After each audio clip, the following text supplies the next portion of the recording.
This ABC15 Flash Briefing is sponsored by Sanderson Ford. All roads lead to Sanderson Ford. I'm Faye Fredericks with your top stories from ABC15 Arizona.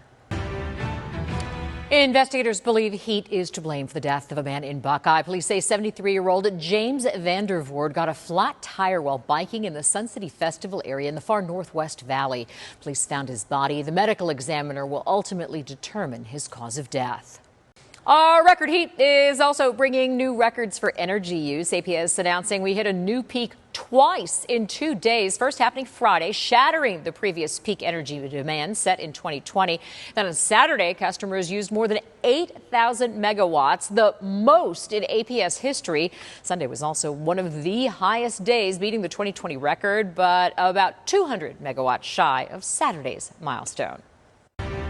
More now on that horrific crash in Tacoma, Washington that killed 6 people from Arizona. Troopers say a Tbone crash is to blame. It's unclear if speed or impairment were involved.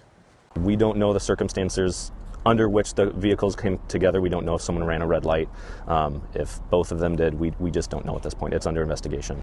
Yeah, that trooper says 7 people were in the gray Kia and it only had 5 seatbelts.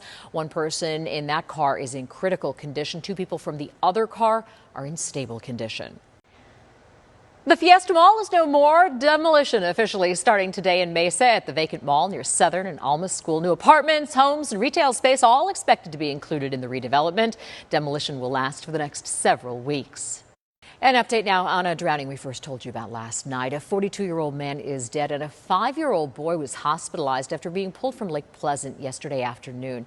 Ignacio Quintero Jr. was swimming with his younger cousin. Investigators are still looking into exactly what went wrong. The boy is now out of the hospital and recovering at home. We lost train tickets, museum tickets that were not refundable. I had to cancel everything. And just like that, a dream vacation falls apart. Passport delays have left thousands of Americans stuck in limbo. State Department says it's been processing as many as 400,000 passport applications every week.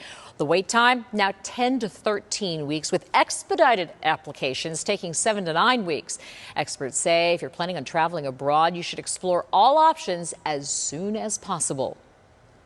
If you have imminent international travel within 2 weeks, you can call and make an appointment at an in-person center where they can, for a decently hefty fee, but still be able to get you an emergency passport for that imminent travel. Yeah, the backlog is so significant, Congress may now get involved. Experts say if you are planning on traveling abroad at any point in the next decade, apply for your passport now.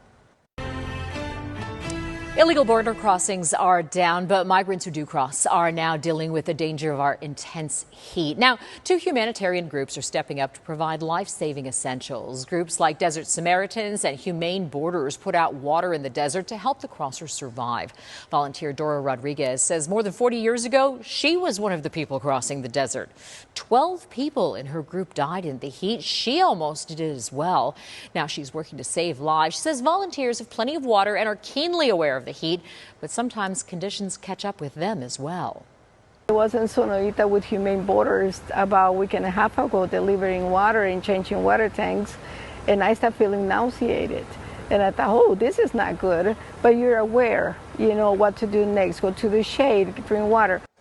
Rodriguez says many migrants come from the tropics and don't understand what the intense desert heat can do.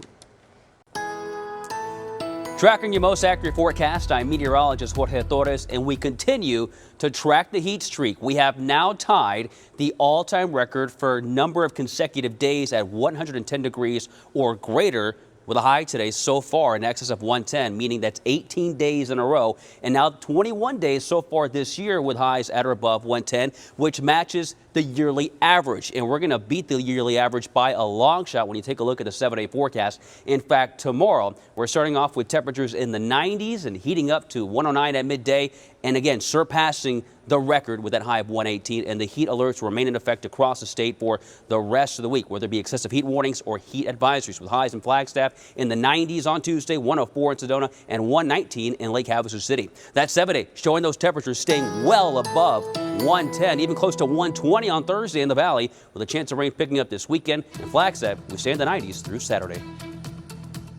This ABC15 Flash Briefing is sponsored by Sanderson Ford. All roads lead to Sanderson Ford.